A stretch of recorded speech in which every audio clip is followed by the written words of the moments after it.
Fellow Toastmasters, yesterday was our India's Independence Day. And as it has become a ritual that we send a lot of greetings, I did send happy Independence Day greeting to all my friends. I received one instant message saying that, sorry, Harish. I was wondering whether I had sent it to a wrong person.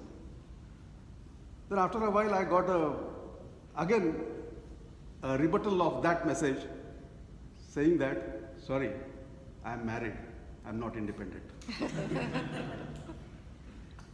The freedom, what we got, gave us freedom in various aspects. Freedom of speech, freedom of thought, freedom of following anything. But how do we move forward? There's a thin line between compromise and consensus, isn't it? And today, my speaker is going to show us the virtues of how to reach consensus. He is on the pathway of effective coaching, has reached level 3, and today in this project of reaching consensus, he is going to narrate his experience on how he has reached consensus in front of a group of people, what are his learnings from that, and he's going to give it in a speech titled Stop Fighting and Start Living. The timing for that would be 5 to 7 minutes. So his freedom is limited only to 5 to 7 minutes to tell us how he has reached consensus. Back to you. So Toastmaster Chetan, stop fighting and start living. Stop fighting and start living, Toastmaster Chetan.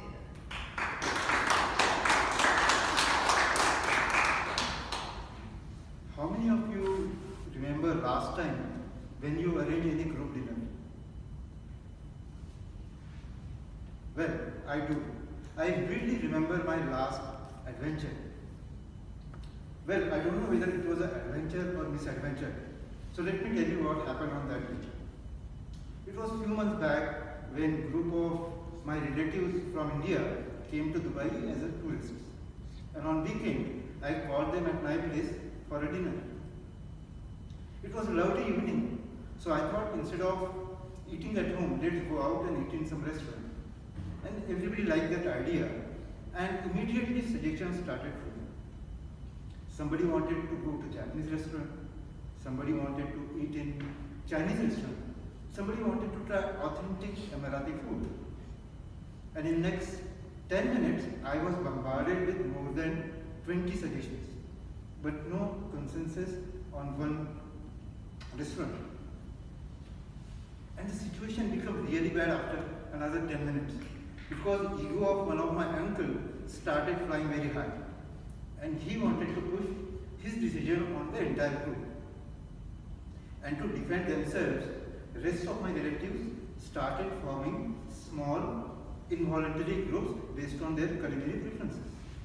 And the worst part, my aunt decided to walk out of the room in protest because my uncle was not listening to her. And poor me, I just wanted to have good food and good time with them, but became a helpless negotiator between all of them. Half an hour passed and there was no concrete decision on restaurant.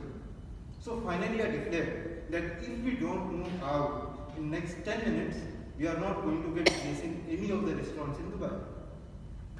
Immediately there was a silence followed by consensus. And in the next 10 minutes, we were in one of the fine dining restaurants near my place. I hope that evening most of them enjoyed the food.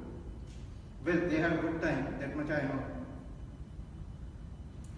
So, good morning Toastmasters and dear guests. Isn't it we are fighting similar battles of building consensus, maybe in different situations in our life? So today I am going to give you some practical strategies which have worked very well in my life for building consensus. But before discussing that, let me tell you what is consensus. There are many fanciful definitions, but believe me, consensus is not about win-win or unanimous yes or agreement in the group. It is that golden moment when everybody in the group starts thinking, well, we are not happy with the decision, and we are also not very unhappy with the decision. And we don't want to fight anymore. So let's adjust, stop fighting and start living. So there are two strategies which have worked very well in my life. The first strategy I call matriarchy. It works very well in domestic situation.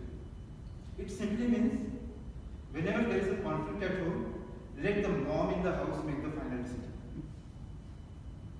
So we are 4 members in my family, and many a time we think in 4 different directions. It could be anything. It could be related to investment decision, it could be related to planning our holiday, or simple thing like planning or getting topping on the pizza which we order for home delivery. Whenever there is a disagreement, the law is very simple. Let mom in the house, that is my wife Yuna, make the final decision. I don't know whether with this strategy you can really reach to the correct decision, but it surely makes sure that there is a peace and harmony in your house forever. The second strategy, I call it patriarchy. I call it patriarchy because most of the time when I was working, I had male bosses. And this strategy works very well in corporate life. It also is very simple. Whenever there is a conflict in office, let boss is always right. For example, when I was working with Pfizer a few years back, my boss Bhaskar has asked me and my colleague Ajit to make one document for a new customer.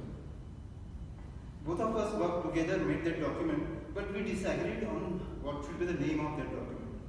I wanted to call it introductory document, and Ajit wanted to call it proposal document. We debated, we argued for more than 1 hour without actually adding any value to that document. But there was no consensus. So finally we decided to go to Bhaskar. We went to Bhaskar. He listened to us only for 2 minutes.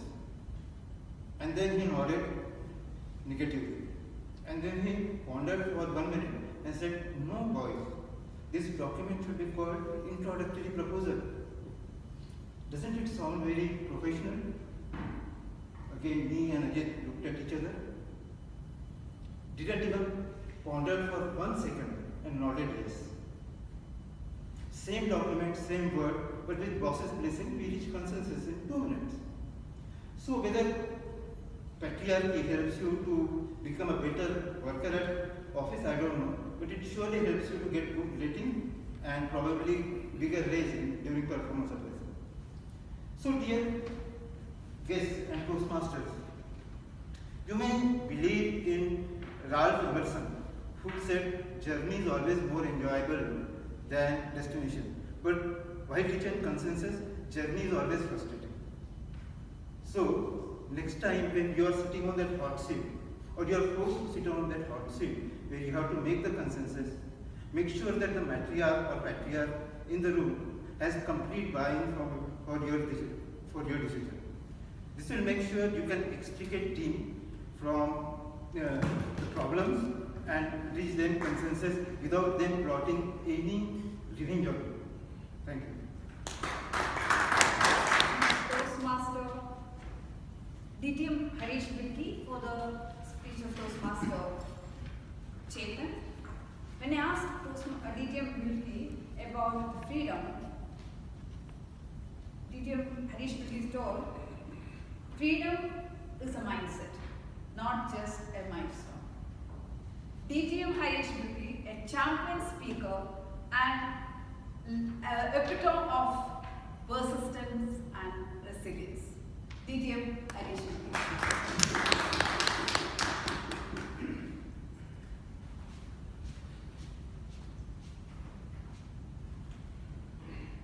Toastmaster Chetan Thakre. In Maharashtra, the surname Thakre is synonymous with fights, street fights.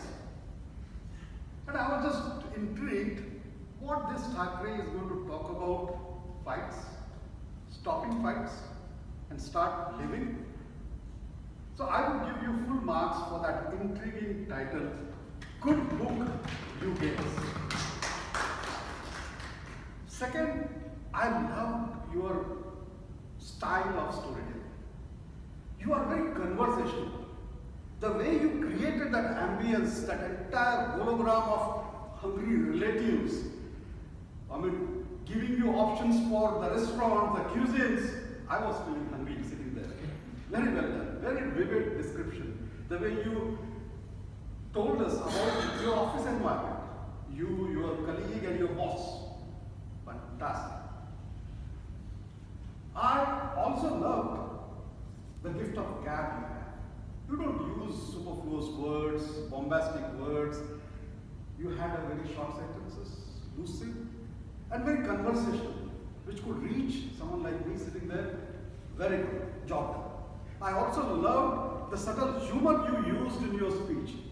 You gave us a new vocabulary for henpecked or boss-pecked people, like matriarchy and patriarchy. Very nicely done. I love the overall construct of your speech. But here I would like to give you one advice.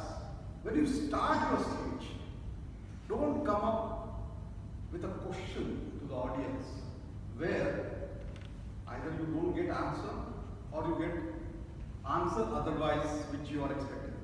You started with a question, you are asking the audience, and there was a blank. Absolutely no one responded. And that rattles your momentum of this entire speech. So don't ask such questions where you don't expect any answer. Do a statement saying that yes, I know you would have come across various situations where you would have been hungry and you would be spoiled for choices. Different cuisine, Chinese, Thai, Indian, anything. That kind of thing would have helped. Secondly, your movements on the stage was simply fluid. It was like a valid answer. But I would say that make it more purposeful. You had two good scope using matriarchy and patriarchy, dividing the entire stage and giving that point to the audience. Overall, I would say you're a fantastic speaker. Lucid, good storyteller. You construct speeches very well. You practiced your words, verses, sentences fantastically, and that gave you freedom to extricate. You use the word of the day. Fantastic. All the best to you.